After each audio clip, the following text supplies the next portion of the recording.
about muddy water takes time to settle. So if you're wanting clarity, Mm. sometimes you need to make the space in your life to get that clarity because all the busy work, you're just stirring up the muddy water. Sometimes, in some aspects, you need to let things rest, and then you can see more clearly where you want to take the next step in your life and your business.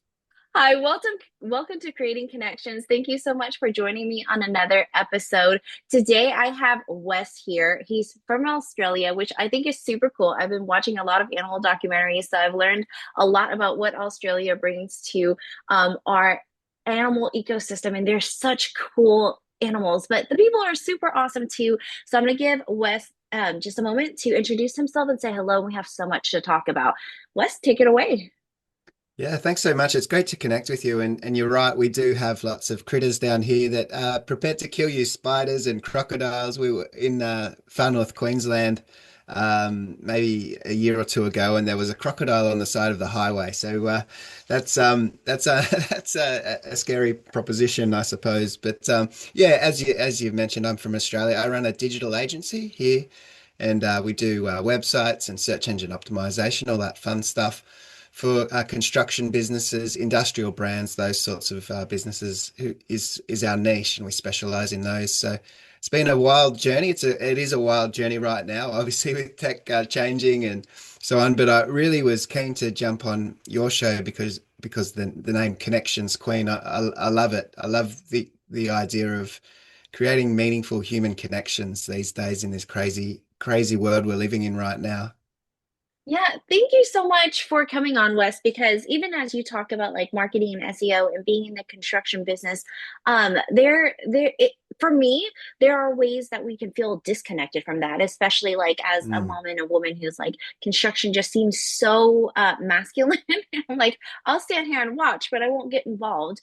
But at the same yeah, time, the tools that you use for marketing and to connect your businesses with the people who need that work, like our yeah. communications as humans is the same. And so I would love to today talk more about like how that looks like in your business, how you've supported your clients with marketing and SEO that spans beyond just one niche or one industry, right? It's something Yeah. that can be utilized like across the board just as humans, because at the end of the day, we're having conversations with each other, like even with your clients in the construction industry. It's like you're still connecting human to human, people to people at the end of Yeah. the day, and they're still making phone calls. And even though technology has advanced so much that we're utilizing AI phone calls, AI websites, AI chats, and all of those things, there still is someone behind it who put it all together. So that's what I would like to discuss. But like, Yeah. how did you get into this? Like, how did you choose this as your path? Like, was it you loved marketing and SEO, or was it the construction that really allured you? How did that come together? Yeah, not construction at all. I'm useless at picking up a hammer or I don't know what end of the screwdriver to hold. That was just a niche that found me. That's where I found I was doing the best work. And sometimes it's helpful not to get too bogged down in the doing of the work. You get too close to your own um, work that you can't see it from an external perspective. So potentially that's maybe what I'm bringing. But to get into the industry, I feel as though it found me more than anything else when I was choosing my career path. And I think that's what good decisions feel like. It feels like it just fit. So choosing a career path, I mean, websites weren't a thing, digital marketing wasn't a thing. I loved creativity, I loved visual aesthetics, I loved design. And so I pursued graphic design multimedia at uni. And by the time I finished, I after university, I went and got a job in an award-winning marketing company. I actually found them in an awards book. So they won some form of award for their design work. So I gave them a call and got a job there.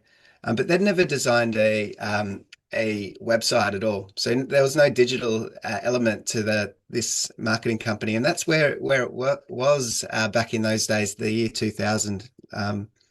We only had one computer connected to the internet, one email address shared, a dial-up modem. you would shout across the office if someone had an email. Someone would go over to the computer with the email on it and the internet, and shout across the office, "Hey Jimmy, you've got a got an email." So how to think that was an award-winning marketing company back then. Marketing has changed dramatically, but they won. I'd only been there a few months, and they won a project to design a website. And it was never something on my radar simply because most businesses didn't have websites back then. And we don't sort of perceive something until we've seen it. And so this opportunity to design the website was wonderful because it was the perfect blend for me of the creative, but also the technical.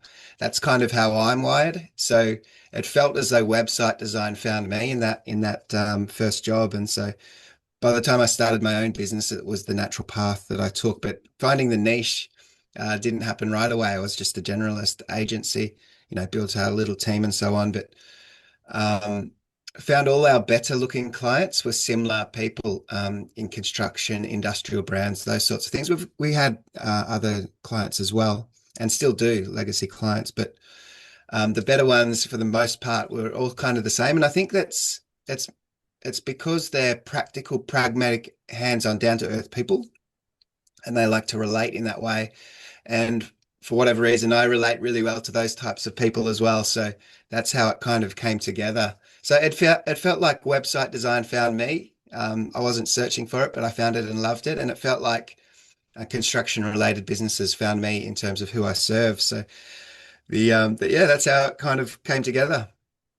A few things stood out for me whenever you're talking about how it came together, and one of them was you found a company and you reached out to them and was like, "Hey, I think I'd be a good fit because of all of these things that I see your company does really well in, and this is where there's a gap that I can fill." And that's super awesome because I feel like a lot of people lack the initiative these days. They're waiting for things to come to them when the reality is we can take action and create our own future and put ourselves where we want to be and where we want to go. And then the other thing Mm, too is in order for things to find you though, how are you putting yourself out there and what kind of actions are you taking that's in alignment with your goals and where you want to be so that these things know to come to you and to find you. So I feel like in your yeah, instance, it's like you spoke a certain language, you understood things in a certain way, and you attracted people in these industries who just really got you and you got them. And so it just really developed in that way. After that one client, another client was attracted and they just it gels really well. And so I think that's super cool. And for people who are lacking clarity in business or where to go or how to find their place, it's not necessarily about knowing where you belong already or being having a clear straight path to who you can help, rather like put yourself out there and start helping where you yeah, can, and then the right people will attract themselves to you. And I feel like that was the path that you traveled, was like you put yourself out there, found a place that you belong, but then from there when you started developing your own business, the right people came to you because of the way that you spoke, the way that you helped the businesses that you were yeah. helping at the time. Yeah, 100%. I think there's usually in life there's more than one thing can be true. And so there's the pushing forward to create a path and get to where you want to go. And so I had a vision for having a business, and but I didn't know precisely how it would take shape and how I would get there. We kind of know where we are right now, and we know, roughly speaking, what we want life to look like, and potentially what our business, whatever it is in life, we know roughly what we think we want it to be. But the in-between part can be challenging, and it requires people to be involved. A vision will always involve other people to some degree. So even as you mentioned, so finding my first job, I was fortunate in that I went to Sydney. So I'm from Victoria, and people don't know where I am, but I moved to Sydney and stayed with my auntie and uncle, and he was a specialist in training people to find work, and he gave me some tips. So he said, just go show your portfolio. I had a graphic design portfolio, ask to show it to people, but at the end of the conversation, always say, now that you've seen my work, who else do you think might resonate with it, and who should I contact next? And nearly always they would suggest a few friends.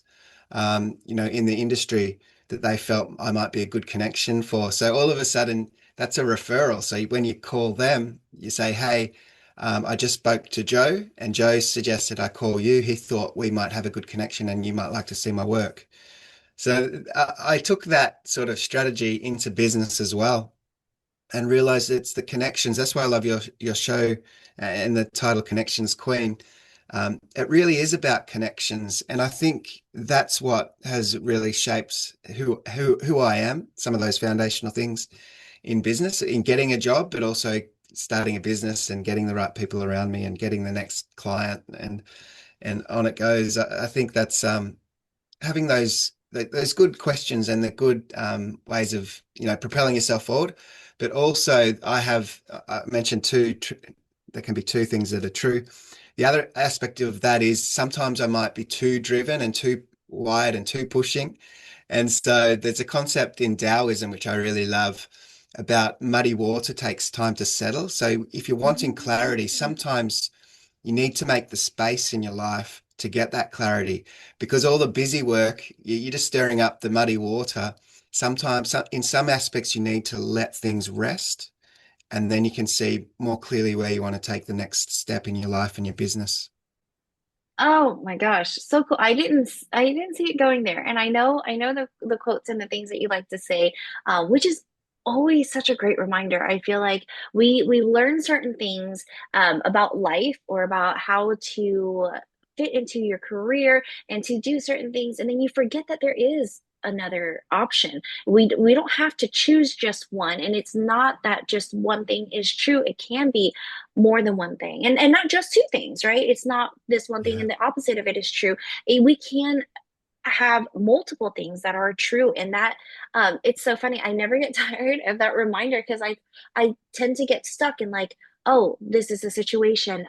Let's say it's rainy, right? So then it's rainy and I have to be stuck inside, but it can be rainy and I can still enjoy my time. The cloud is sky, the sky is cloudy, but that doesn't mean I have to stay inside or enjoy life in a certain way. Like that's a very generic example, but multiple things can be true at once. And when we think about connections, like especially for me, it's exactly like you said. Like it connections are found everywhere, not just through human to human connections. It's connections whenever you are thinking about what you're good at and how you can connect Mm, that to someone you can help with, and then the connection from there, right? So once you've helped them, mm, how does that connect them to how they help other people? But I mean the connections are everywhere, not just relationships, relationship wise, and I mm, I love finding those things, and the fact that you brought up Taoism and those elements that help you to find clarity, different ways that we can see it, because we know we all have different learning styles, right? So mm, someone can teach me something and I can hear that. But when used in the muddy waters and how the water settles and it gets clear because there's a lot less going on and we give it the time to settle, that I internalize that differently and it helps me to understand. And sometimes, like, we can hear things multiple times, but it's not until there's a moment where we actually need it and we give it enough space to actually understand and be able to implement what it is. And so, mm. where do you get your lessons in life? Because I feel like there's so much to learn from you. Pulling up Taoism, reminding the fact that there more than one thing can be true at once. Is that something that you learned, or are these things that you learned growing up? Is it something that you learned just over the years in business? As a parent, like what? How do you get all of your philosophical knowledge? Yeah. Yeah, I don't know. I suppose we're all a blend of various things. So I have a wonderful heritage in all sorts of different backgrounds. And so people can't see that when they look at me. I just look like a white guy.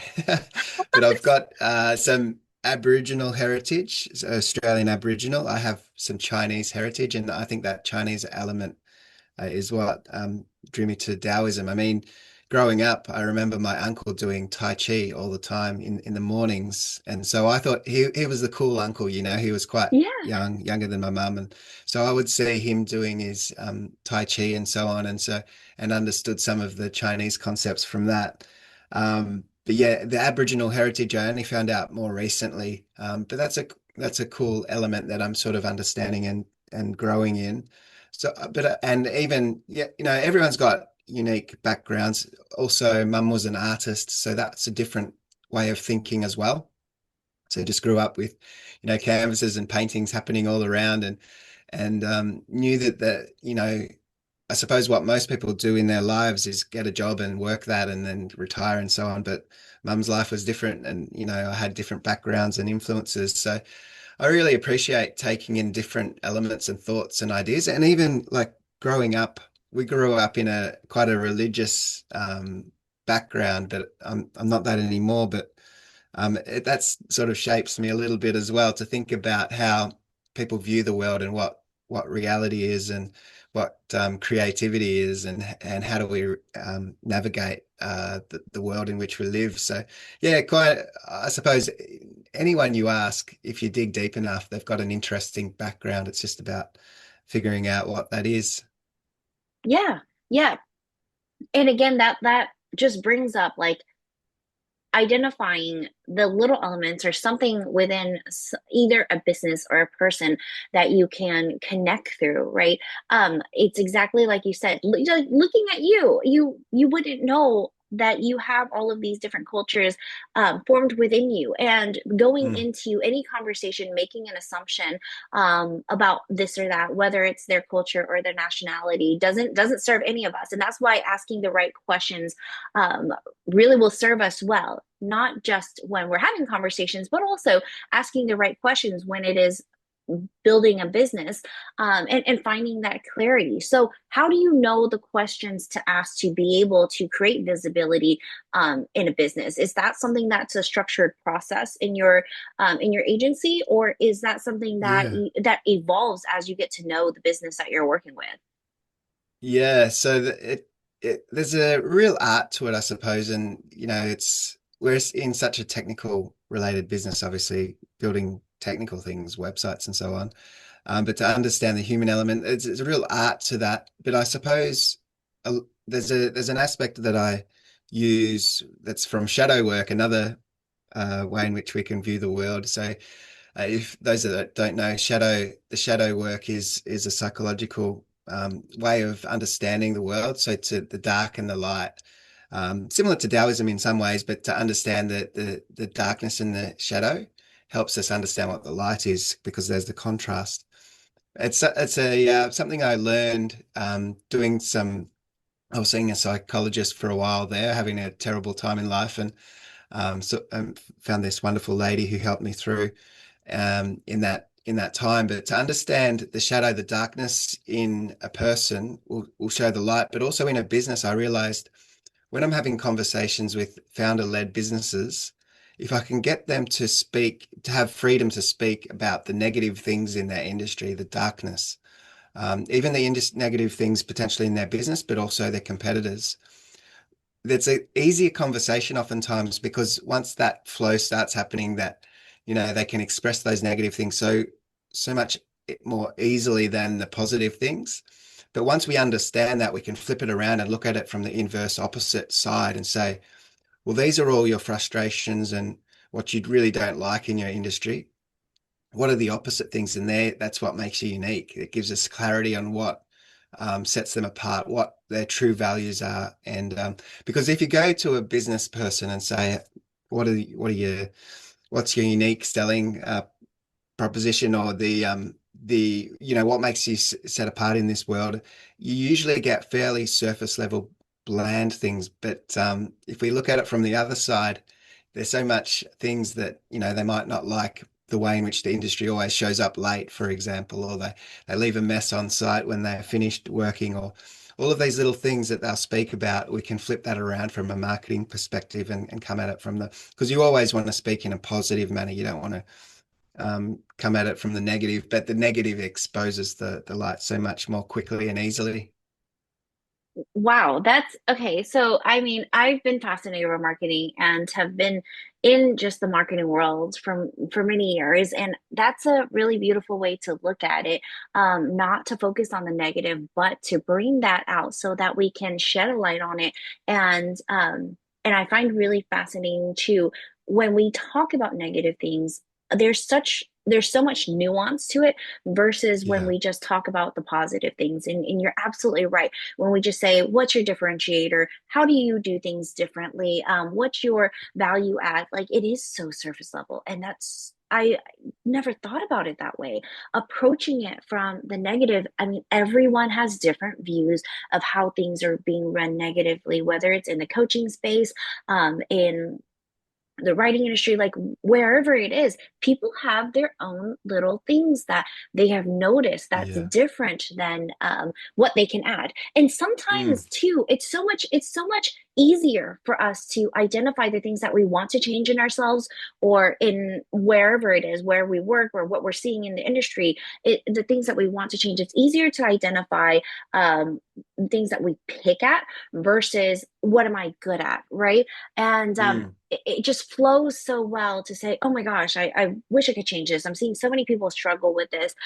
This I'm having such a hard time with. And then turn that into something really beautiful that you can take ownership of and make that change if that's what you're gifted at. And Mm. that's really awesome. I imagine you've discovered so many things in this way, having the conversations in a flip way. What is this something that Yeah. you learned through the processes with all of your clients, or is that something that you knew from the beginning? It's like this is the approach that I want to take because this is what's worked for me. Like, have you just been doing this for like many years, or is this something that you encountered here recently? Yeah, it's just evolved, I suppose, over the years and understanding people. The better you understand people, the better you can bring value. I think for any business, the goal is to bring some form of value in. So to bring value, you can, if you can identify a great need, there's a great opportunity to produce value. And wherever you produce value, income will follow. And business, you need income. Obviously, that's what business needs to do and so the greater the need, the greater level of value you can bring, and the greater level of value you bring, the higher your income will be. And so that's kind of the way I look at it. So yeah, I've just figured out how to relate to people, and that's my natural. That's what I enjoy doing the most in business is speaking to people. That's why I'm on this podcast. That's why I love to have client meetings and get to networking groups where I can and different events and so on face-to-face events. I love, so much is online these days, and some people would assume that I love the online experience because we do websites and our world is online. But I really love to get in front of people and meet them and understand them and just relate to them. And I think that's for any business to stand out in the world we're living in right now. That they're the skills you need more than anything else. Those what people might call soft skills, but that's kind of a funny word to call it soft skills because it might give the impression that they're easy. They're not necessarily easy skills, but um, they're certainly worthwhile in this day and age where we all are going to have the capability because we've all got the same technology to use. Not all of us are using it just yet, but eventually everyone will twig and figure out, hey, this technology can do so many powerful things. So what does that leave us to do that? Well, that leaves us to do the understanding of other people and relating and connecting. And anyone who can do that at a high level will understand their clients and customers better and provide better value for them.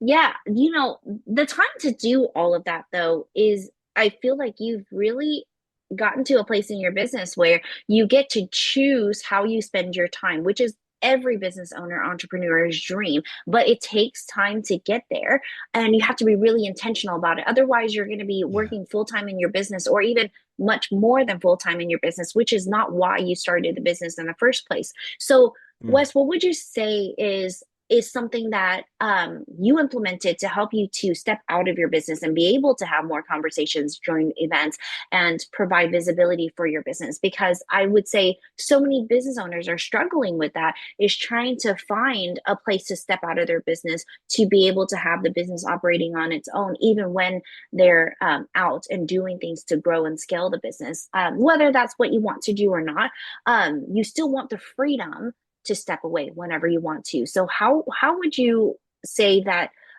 you were able to put that into your business when you identified, okay, I'm more in the doing when I need to be in the overseeing and making things happen even when I'm not there? Yeah. How did you identify that and how did you put that into place? Yeah, so that was always the goal to set up the business so it doesn't require me all the time. I saw that happen to so many businesses, business people. So early on, I joined some networking and mastermind groups and so on, and I could see whilst a lot of them were really super successful in terms of having businesses that were really profitable and all that kind of stuff, and they were great leaders and so on. I also saw that they were spending a lot of time, a lot of long hours and so on. And I didn't want that. So I was really intentional about setting up a business that wasn't like that. And early on, it was so I could spend time with the kids and so on. I realized the kids were only going to be young for so long. Everyone speaks about how the time flies by, and it really does. So I wanted to set up a business so I could still do the things that were important with them, and coaching basketball and doing their activities and so on. So I set up from the outset to do that, and the only way to do that, to free up your time, is to have systems that can be you can delegate tasks to other people for them to follow. And you need systems, strong standard operating procedures that are robust, that people can follow, that are not too complicated that it's overwhelming, to get that balance right. So there's enough in there to keep things on the right path, that I haven't got to oversee every step of the process. Um, but yeah, getting sometimes there's a temptation to keep adding more steps to remove any potential problems that might occur.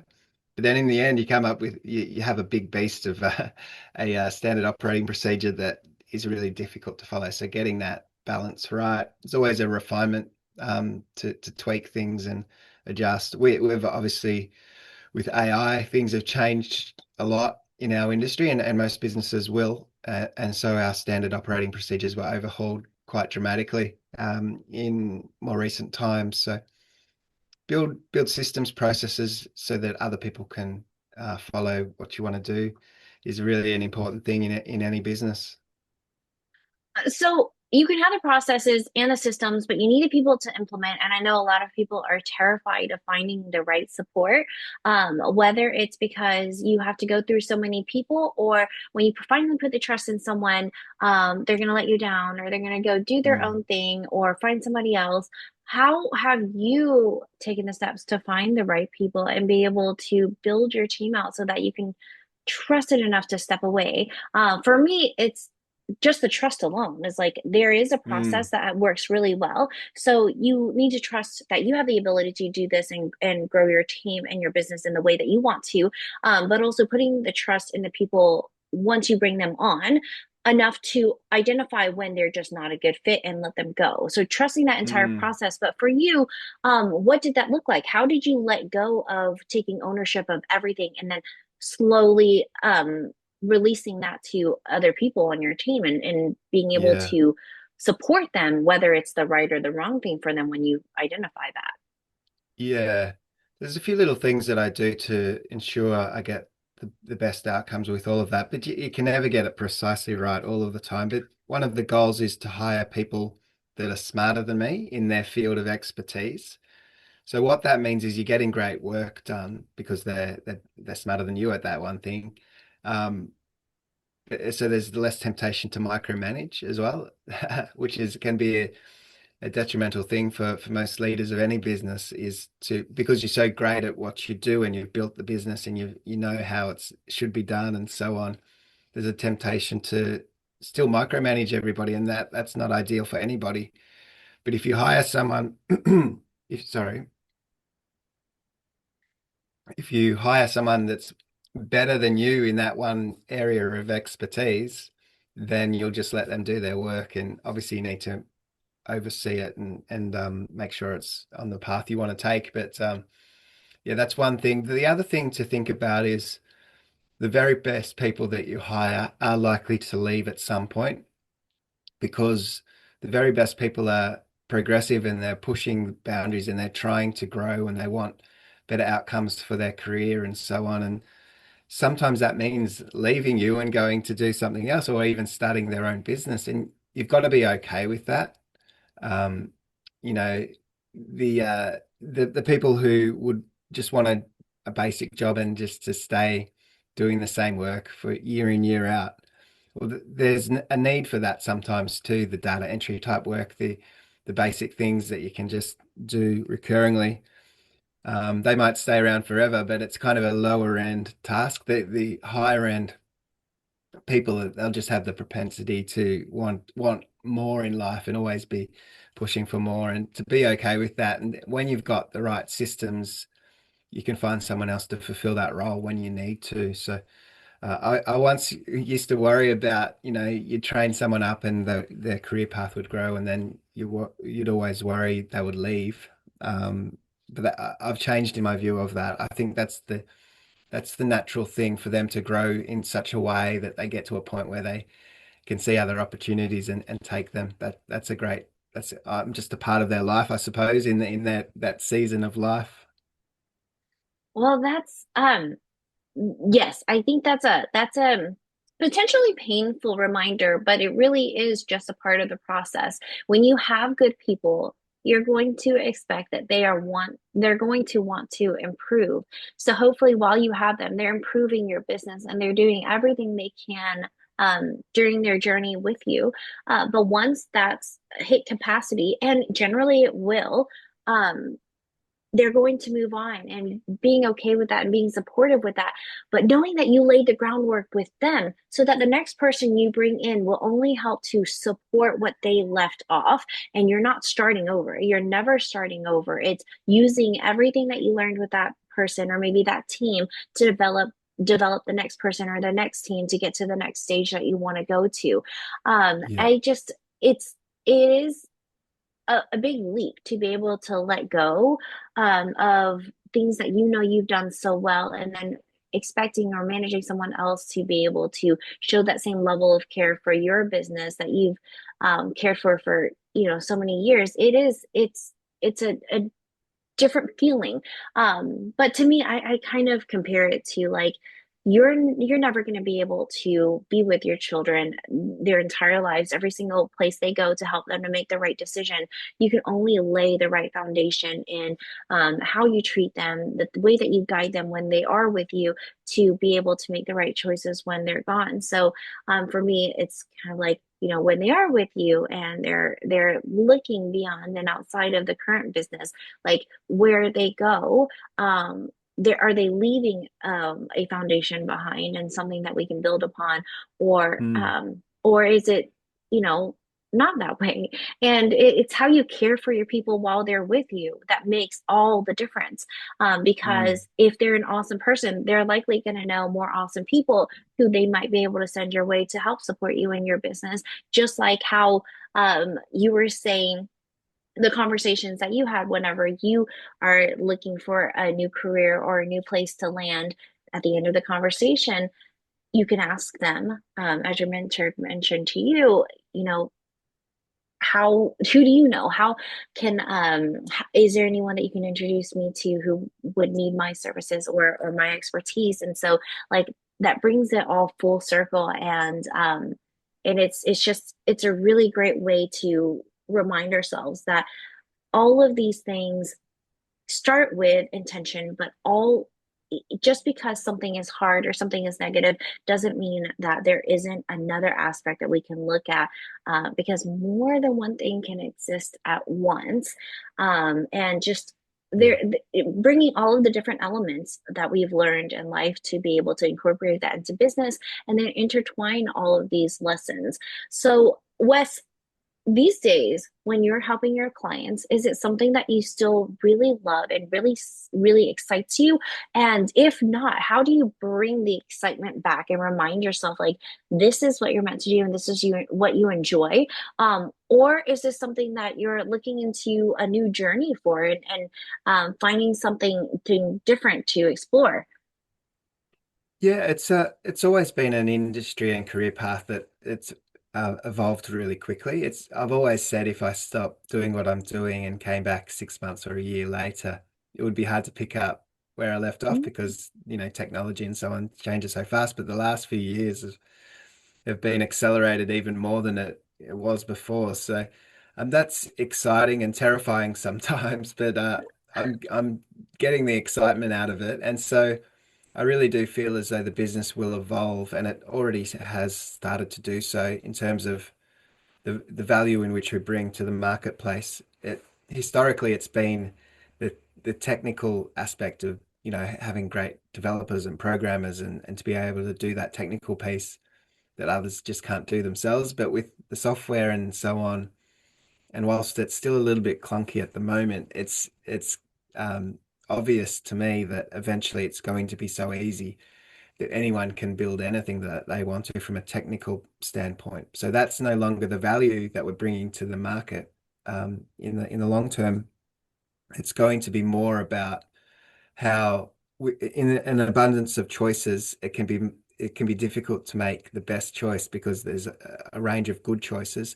How do you make the very best possible choice for your business, from a marketing standpoint and online presence?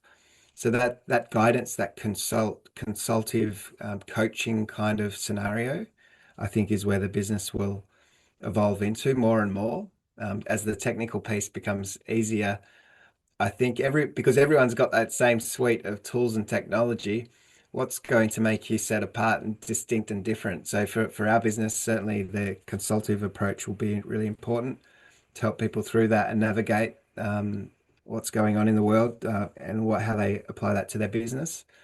And so I suppose that'll be the challenge and the opportunity. But I think right now it's the time for entrepreneurs to rise up and really take massive opportunities, because large companies, they find it really difficult to change and evolve and adapt, and Mhm. as things are changing and evolving and adapting so quickly, they're like a big ship. It's really difficult to change the path of a big ship, to turn that thing around or to tweak its path. But a more nimble business, like an entrepreneurial business with a smaller team, potentially maybe even one person, a solo entrepreneur, can quickly adapt and adjust and find the new opportunities and make the most of them.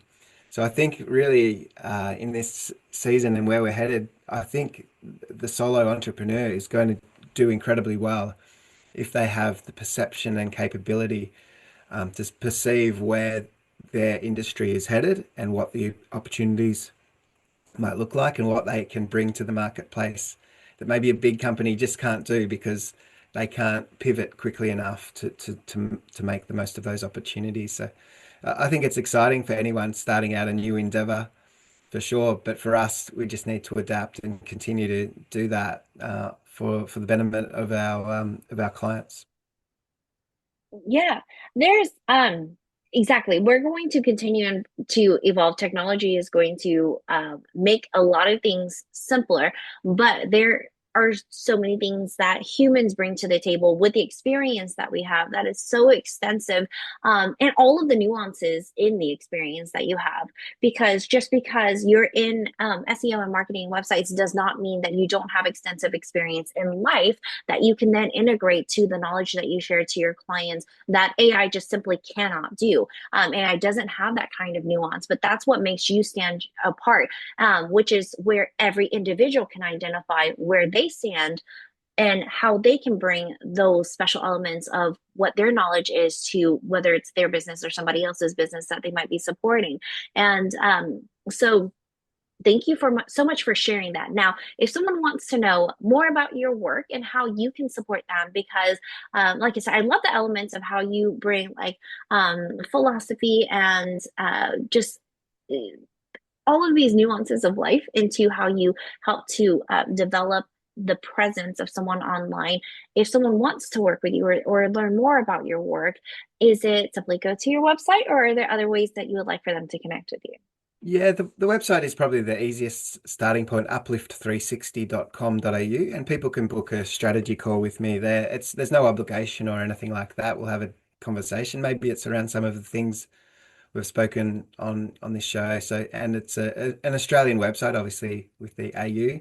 But if anyone did jump on there, they'll see a range of brands that we work with all around the world. There's probably some that people might recognize as well around the world. So happy to talk to anybody. Maybe we can unpack some of their marketing strategy as well, and see where that lands. And the social media as well. We're on all the socials as well. Perfect. Yeah. I mean, now visibility is so many different levels, right? So many different ways you can find people and how to work with them. Yeah. Wes, thank you so much. That's super cool. I also love Uplift 360 too. It covers so much. It isn't like dialed in on one certain thing. It can be all sorts of different things. And Yeah. you just uplift, and like there's so much beauty in that. Thank you so much for joining us today. And for everyone listening, if you were inspired by anything that Wes has said, anything that we shared in this conversation, please go find him, connect with him. I'm going to have all of his links in the podcast description.